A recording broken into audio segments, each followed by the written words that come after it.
যিহেতু আমি গাঁৱলীয়া লোক হয়, গাঁৱতে থাকি মেলি দুই দুবাৰ ধান খেতি কৰোঁ আৰু আমাৰ পথাৰত যিমানবিলাক ধান আছিল, যিমানবিলাক ধান কটা হৈছিল, গোটেইখিনি চপাই মেলি এডোখৰ ঠাইতে পথাৰতে মানে এডোখৰ ঠাইত দমাই থোৱা আছিল আৰু আজি সময় পাই মেলি এই মেচিনতে মাৰি আছোঁ ধানখিনি।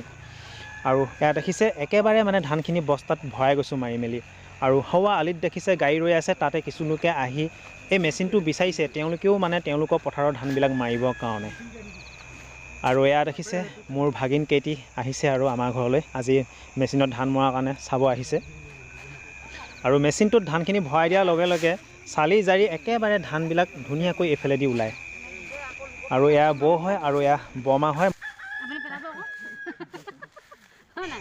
আজি মেচিনত ধান মাৰিছোঁ কাৰণে ধূলি খাব লগা হৈছে, তথাপি মানে ভাল লাগিছে যে একেদিনাখনে মানে এই ধানৰ ধূলিৰ পৰা হাত সাৰিম, একেদিনাখনে গোটেই জেমেলাবোৰ মৰিব।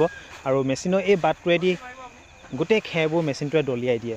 আৰু এই সৰু সৰু বাটবিলাক দেখিছে, এইফালেদি ধানৰ পতান আৰু ধূলিবিলাক দলিয়াই দিয়ে। ভিতৰত ফেন চলি থাকে নেকি, মানে বহুত সৰসৰাই থাকে যেতিয়া মেচিনটো চলে। আজিকালি গৰু ম'হে ট্ৰেক্টৰে ধান মানে মৰণা মাৰিব নালাগে আৰু এনেকুৱা ধৰণৰ মেচিন ওলাই গ'ল। আপোনালোকে মেচিনতে এনেকৈ মানে ধানবিলাক মাৰিব পাৰিব। আমি মাৰি আছোঁ, এয়া দেখিছে খেৰ দম হৈ গৈছে। আজি ভাগৰো লাগিছে বহুত, ধানত লাগি আছোঁ আৰু।